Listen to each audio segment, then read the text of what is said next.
that was a lot more effort than I thought.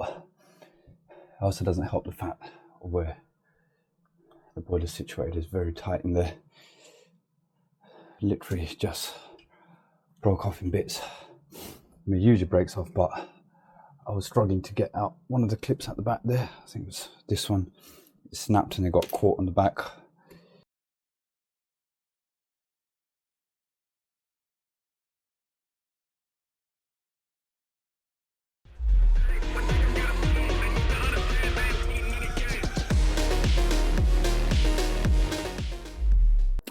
What's happening, people?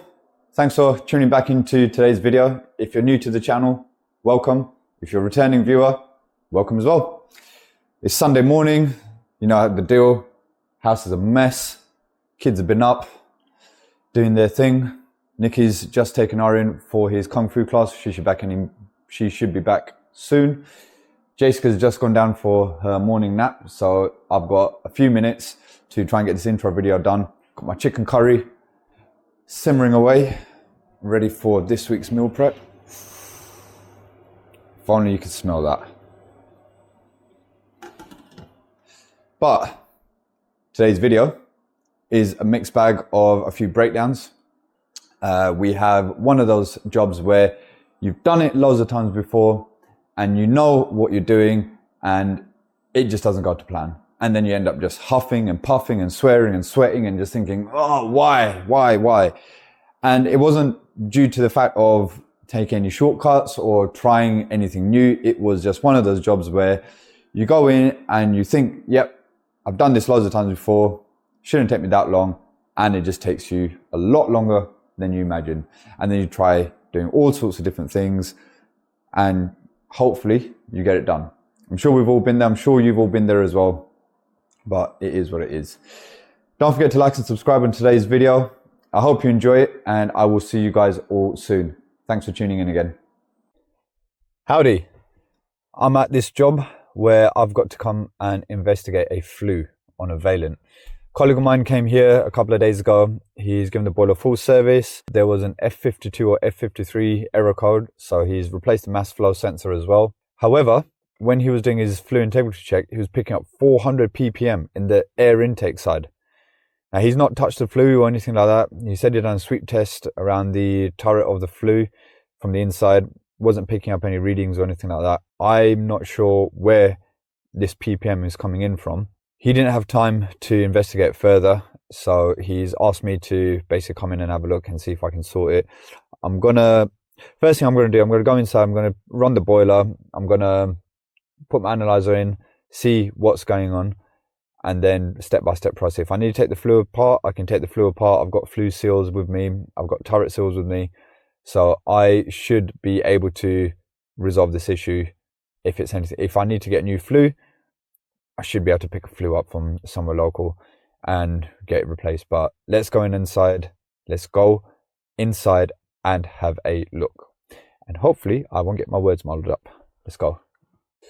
Okay, here is the boiler, Ecotech Plus 831. First, let's reinstate gas and power.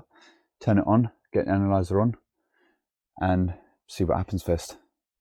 All right, power's on, gas is on. Now, first of all, I just want to have a look at the fault list.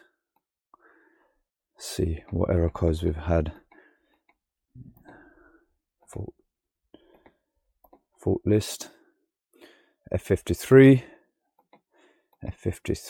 so last two, and that's what Alan's replaced already. So it's got new mass flow sensor.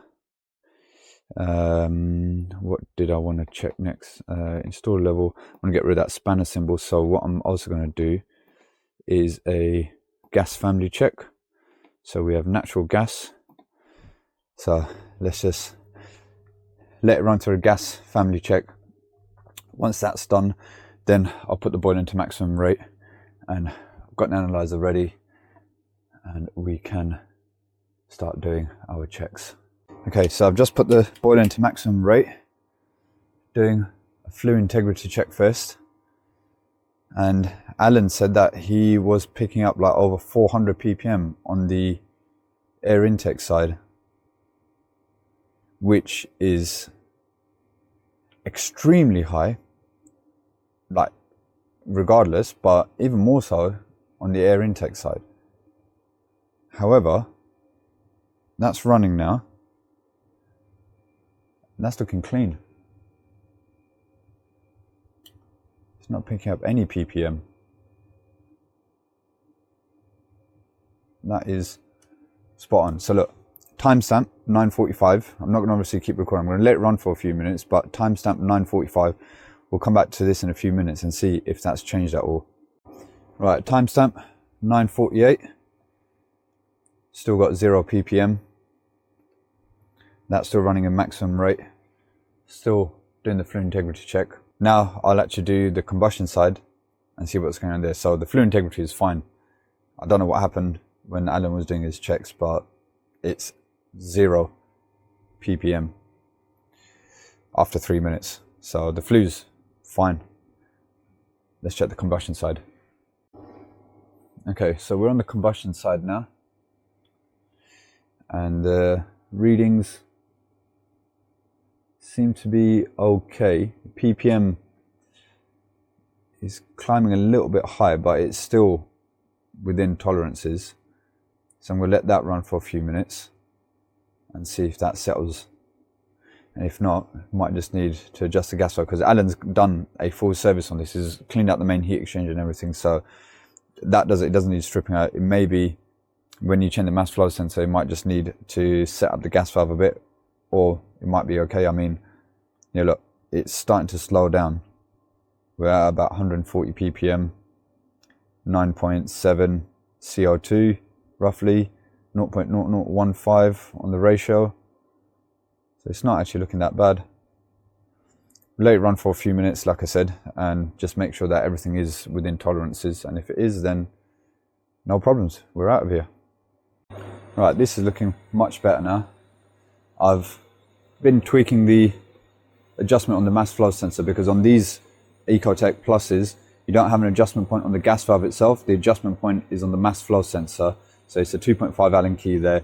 So I've just been winding that in, and look, the ppm is now in the 70s. CO2's come down to approximately 9%, which is what Vaillant asked for.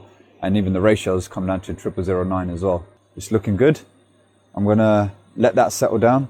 Then I'll check the minimum as well.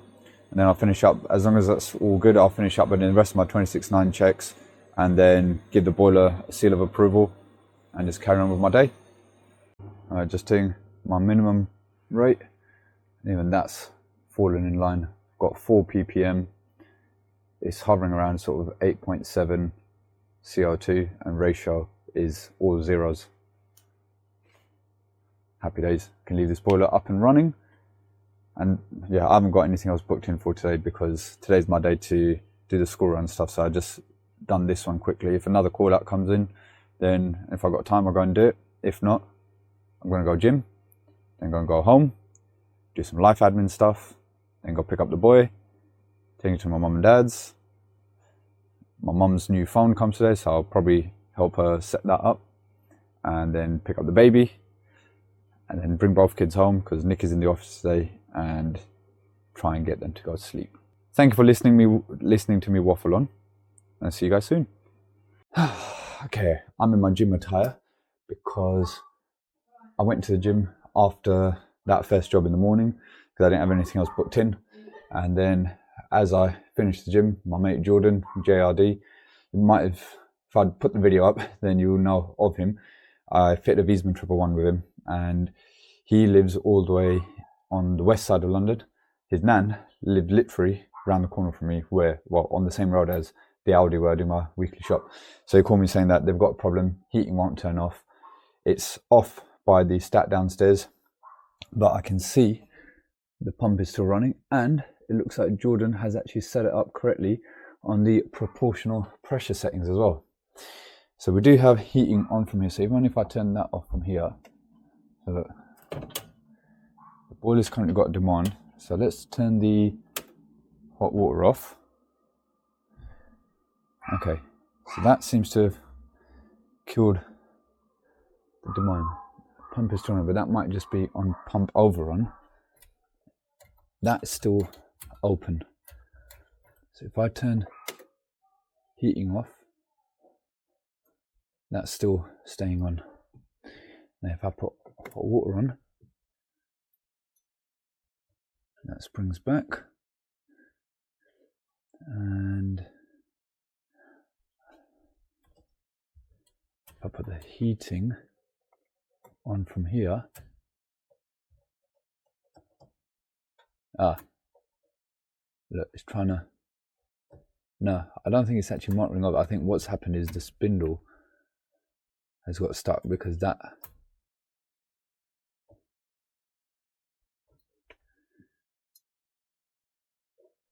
right, it seems to be doing what it's supposed to do now. So if I turn hot water off, heating is still on.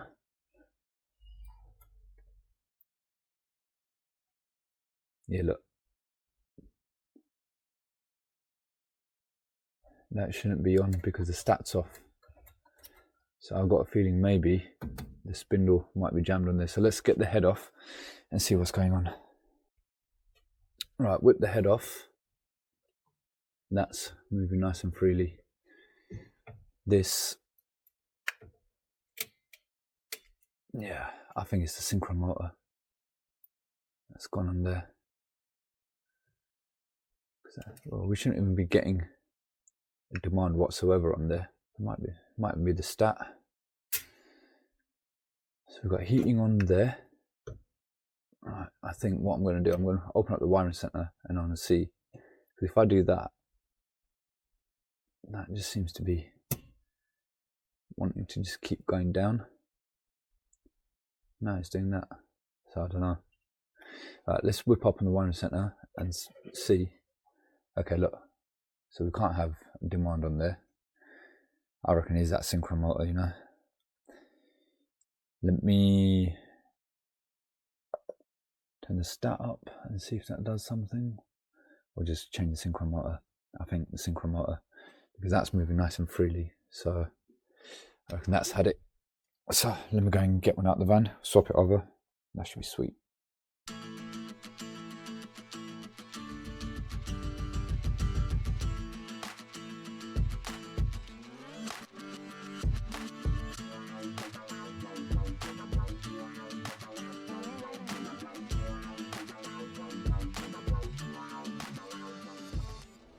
Right, that's swapped over. So in theory now, there we go, so that springs back.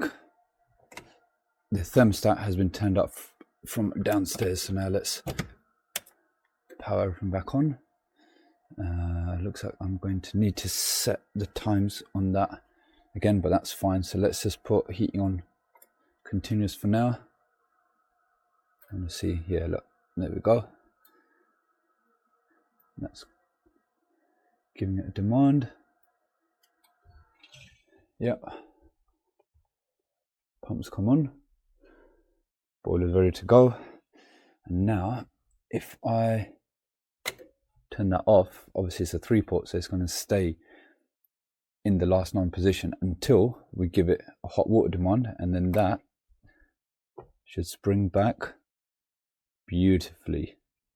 So we've got the hot water on now, and now put the heat on constant, and that should still motor over, which it does. Now that's going to be sitting in the mid position. And now again, if we turn that off, that springs back and it stays on for hot water. Lovely stuff. Job done. Let's get out of here. And I've got enough time to go home, do my cold plunge, have a shower, and then go pick Aaron up from school. So let's go. Some of you might remember this one, the Ideal Logic, which I've done a bit of work to it. There was a dislodged turret seal when I first came to the boiler service. Sorted that out, done the boiler service. Pressure gauge was faulty, so changed that over. Oh yeah, the expansion vessel was gone on this, so I replaced the expansion vessel. And on my most recent visit, I found that the sump had split as well. So got myself a new sump. Hopefully, when you do a sump on an Ideal Logic, it can go one of two ways. Either it's fairly straightforward, or it can be a bit of a pain. hopefully this one's fairly straightforward. Let's get the case off and let's get started. So yeah, when I came last time, it was because the customer reported that there was a leak coming from the boiler, and I did find that it had been leaking from the sump, and now look, you can see that's wet around there. So that's where that's all just been dripping, where it's been condensing and should have been going straight out there. Obviously some of it's been dripping out of there. So let's get the sump swapped over. That will sort that leak out and everything else as well. Now I've done a dedicated video on how to change the sump on Ideal Logic, so this is not what this video is going to be, but I'm just going to give you a little run through on how to, obviously you've got to take off these two screws, remove this, take the actual condensate trap out, you need to remove the gas valve, and don't need to remove the fan, but you need to remove the gas valve, the ignition module, and then this metal plate which holds everything onto it. Once you remove that, you've got access to the sump to be able to then break it out and get the new one in from the back.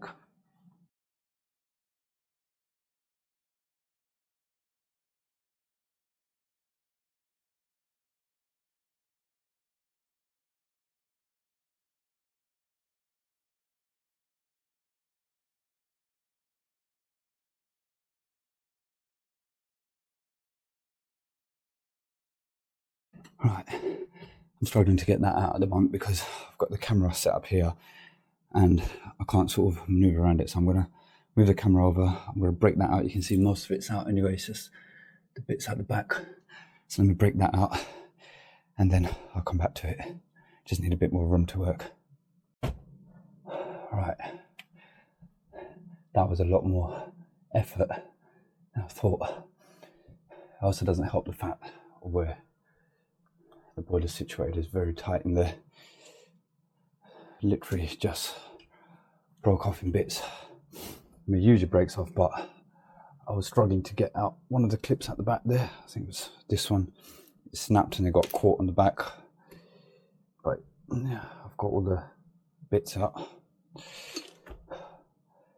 gonna have a 2-minute breather and get this unboxed, get it prepped. So what I do is I'm gonna put silicone grease around all of this, around the back as well. And then I'm going to silicone grease up. There's a seal, this rubber seal, which obviously I've snapped off, so that goes around the inner sump. I'll show you when I do it. And so that will get greased up. And then the way I do it is I pop the back clips in first, and then pop the front ones in. I have also loosened the heat exchanger screws, but I know people suggest you can do that, but I still can't see how that gives you any room because the heat exchanger is connected on the flow and return connection there, so there's still no movement on it, so I don't actually think loosening those screws does anything. But yeah, let me just get the new one prepped and get ready to go in. Right, that's all greased out. I don't know if you can see, it's all nice and shiny. I also put grease on the tabs as well, so it just helps it slide up, and also put grease on the back tab. I don't know if you need to, but I do it anyway. And then I've greased up all around here and also greased up the tabs here and on the back side as well. Now, you've only got one shot to get this done properly. If not, it's got to get broken out again and I'd have to go and buy a new one. So I'm not going to film me putting it back in place because the camera normally goes here and I struggle to get the old one out. I'm not going to film it. I'm going to get right in front of it, get it done, and then come back to it once it's done. But the way I do it is you slide it in and then you pop the back up, so you get 3, listen up for the 3 clicks, and then you push the front up to get the front clips on, and then use an inspection mirror just to check that all the tabs have gone on at the back. I don't know if this is a good angle or not, we'll see. Okay.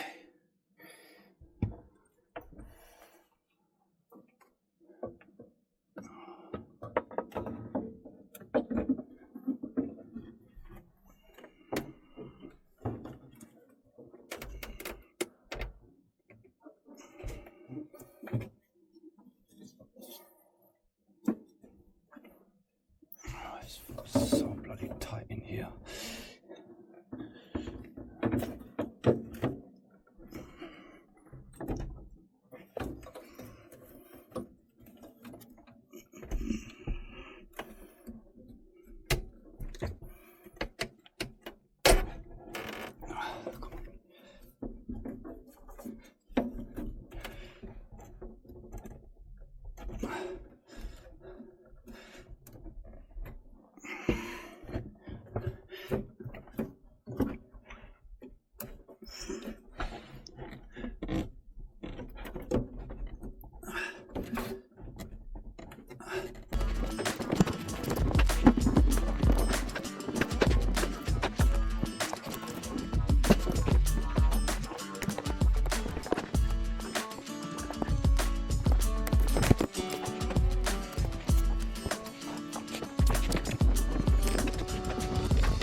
yeah, there was no way I was gonna be able to film that because I was literally right there. It's on, finally. But that back left-hand side was such a nightmare to get on. As you can see, I even got my little laser level scissor lift out. Got the windbag. Don't know if you guys have seen this, but this, you can use it to like sort of prop up doors. It can hold up to 135 kilos. So then I basically slid that on top of that. You get the idea, it's a windbag. And then basically just pump it. And that creates force to push it up. So I tried that, it worked on a couple of the tabs, but that one still wasn't playing ball. So then I left my little scissor lift in there, use the back end of this, and then pried it up, and it's popped in. And I've just checked around the mirror. There's no point me showing you because you're not going to be able to see anything. But it's all in. You guys know I wouldn't leave anything unsafe. I was this close to start draining down and taking the main heat exchanger out because that would have been the only other option if I couldn't get it on. But it's on now, so I'm just going to rebuild all the rest of it, put it back together, and then yeah, test it all. Okay, we're rebuilt, everything's back together. 26.9 checks, and then I'm out of here.